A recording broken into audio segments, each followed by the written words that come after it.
Bem-vindo ao canal mais energético do Brasil. Pegou? Nesse vídeo vamos analisar o resultado do quarto trimestre de energias do Brasil e também vou comentar um pouco sobre o setor de energia em si, as melhores empresas. No final, se eu invisto nessa empresa e qual o percentual dela na minha carteira e também quais são as perspectivas para o futuro dela, se o resultado veio bom, se vale a pena investir ou se não vale a pena investir. Então vamos lá.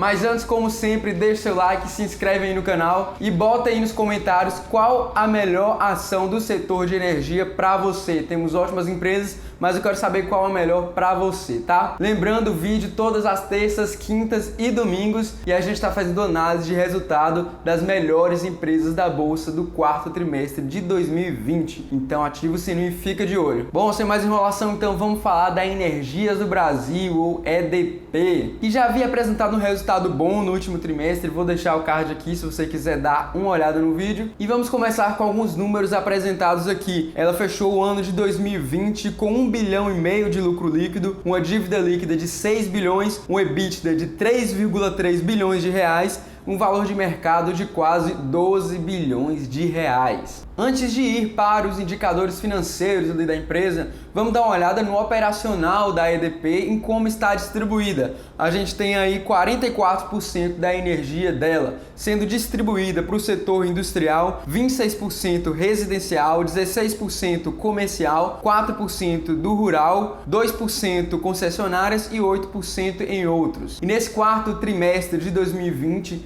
houve uma recuperação na energia vendida pela EDP e ela destaca que o consumo de energia distribuída nesse trimestre refletiu a recuperação da atividade econômica frente aos demais trimestres do ano, resultante da retomada gradativa do comércio e da indústria ocorrido ao longo do terceiro trimestre. A gente sabe que o ano de 2020 impactou em muito a economia, não só no Brasil, mas no mundo inteiro, tanto no setor comercial quanto industrial. Então isso teve um impacto muito forte nos resultados da EDP nesse ano, mas já apresentou uma retomada agora nesse quarto trimestre, o que é muito positivo, inclusive batendo no resultado do mesmo período de 2019, muito positivo para a empresa. Eles também destacam que apesar dessa recuperação, o resultado reflete os efeitos negativos de 2020. Foi marcada por medidas de prevenção e distanciamento social que atingiram o país, resultando em redução da produção da indústria e do comércio de varejo. Além disso, as condições climáticas marcadas por temperaturas mais amenas também contribuíram para esse resultado, apesar do aumento de 2,2% do número de clientes. É importante perceber também que as condições climáticas afetam muito no consumo da energia. É só você pensar aí na sua casa quais são os maiores vilões da conta de energia. E sem dúvida, um daqueles que gera maior consumo são os ar-condicionados. Vamos agora aos números apresentados pelo Financeiro de Energias do Brasil. Vamos falar aquilo que o investidor quer ouvir. A margem bruta teve um aumento absurdo trimestre a trimestre, um aumento de 62,6%. O PMSO, que são algumas despesas operacionais, teve um aumento de 90%. O EBITDA cresceu quase 60%, o lucro líquido cresceu 40%. Houve uma queda no CAPEX de 44% e um aumento na dívida líquida de 10,4%. Esses são os números mais gerais apresentados e agora a gente vai destrinchar cada um deles para entender realmente como a EDP chegou nesse resultado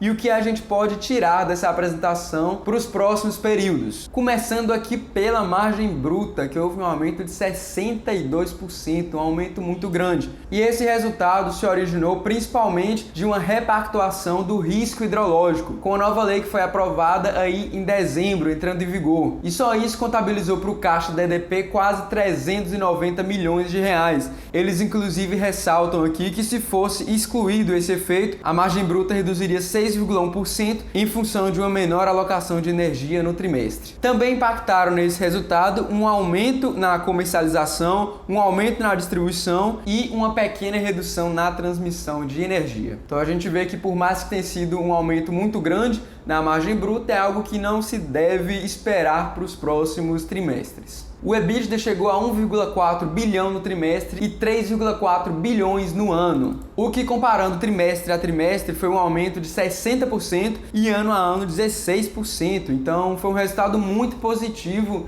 nessa parte operacional da EDP. E aí, é claro, teve esse não recorrente, mas ainda assim eles destacam que ao excluir esse não recorrente, o EBITDA seria de 817,6 milhões no trimestre e 2,5 bilhões no ano. Ou seja, ainda assim seria um aumento de 35,8% trimestralmente e 12,2% ano contra ano. Então deve sim ser pesado esse não recorrente, mas ainda assim foi um resultado muito bom da EDP. Já o resultado financeiro, por outro lado, a exemplo de boa parte das empresas listadas da Bolsa, não foi muito positivo. Teve uma queda de 77% trimestre a trimestre e 47% ano a ano. Muito disso devido à queda de taxas básicas de juros da CDI e também de outras operações. Tivemos muita instabilidade nesse setor financeiro no ano de 2020. Então é algo extremamente esperado e que não impactou somente a EDP. Como eu já disse, várias empresas foram impactadas por esse cenário de 2020. E aí agora vamos ver o fator Brasilzão entrando em ação, que é quando falamos do imposto de renda, que aqui é altíssimo. O Brasil possui uma das maiores cargas tributárias do planeta. Nesse último trimestre, ela pagou mais de 1 bilhão em impostos, em comparação com 640 mil do ano passado, o que resultou em um aumento de 65%. Se a gente for olhar ano contra ano, foi um aumento de 22,6%. É claro também que esse valor é impactado por uma maior geração de lucro da empresa. A gente também precisa saber que quanto mais lucro a empresa vai ter, nominalmente falando, mais imposto ela vai pagar, isso é óbvio. Agora aqui o que mais interessa ao acionista, que é o lucro líquido. A gente sabe que no longo prazo o que remunera o acionista é o lucro líquido, inclusive na cotação. No longo prazo a cotação tende a acompanhar o lucro. Então vamos ver como foi a formação desse indicador financeiro aqui da EDP. Comparando os 499 milhões do quarto trimestre de 2019 com esse último trimestre, essa diferença se deu por um aumento muito forte do EBITDA, que correspondeu a 523 milhões, e aí tivemos uma queda nesse resultado relacionado à depreciação, equivalência patrimonial, resultado financeiro, imposto e a participação de minoritários, o que ainda assim reduziu um aumento muito grande do lucro líquido, chegando a 700 milhões. Falando anualmente, o lucro líquido passou de 1 bilhão 338 milhões para 1 bilhão e meio, foi um aumento de cerca de 12%, também muito impactado por uma melhora no resultado operacional, no EBITDA. E aí, mais uma vez, importante falar dos impostos. Veja que só a parte de imposto de renda aqui comeu quase metade do resultado operacional, né, do EBITDA ali da empresa. Se você pegar 468 milhões gerados pelo EBITDA, 203 milhões foram comidos pelo imposto de renda. Falando um pouco sobre a dívida agora da EDP, mais uma vez usando esse gráfico para a gente ver essa composição. Houve um aumento aí na dívida relacionado principalmente às captações, à variação monetária e também aos juros. Por outro lado, também houve uma amortização muito grande e uma amortização dos juros. Então, no final das contas, houve um aumento da dívida bruta de 7%. Mas e aí, isso é muito ou pouco? Ela está muito ou está pouco endividada? Para ter essa noção, a gente costuma comparar a dívida líquida com o EBITDA, que é o resultado operacional. Dessa maneira, a gente pode prever em quanto tempo a empresa quitaria essa dívida se ela tivesse interesse. E usando esse indicador aqui, essa divisão, em dezembro de 2020, esse resultado chegou a 1,8. O que é um nível de endividamento muito saudável. As empresas de energia costumam ter um endividamento relativamente um pouco alto, já que elas estão sempre investindo, algumas optam por crescer de forma inorgânica, mas no caso da EDP está com a dívida bastante controlada. Ela praticamente quita essa dívida aí quando for do interesse dela. E mostra também que ela tem um potencial de crescimento, já que ela pode até aumentar um pouco essa dívida, mantendo em um ponto saudável e dessa maneira investir em alguns outros pontos para tentar aumentar a sua geração de valor para o acionista.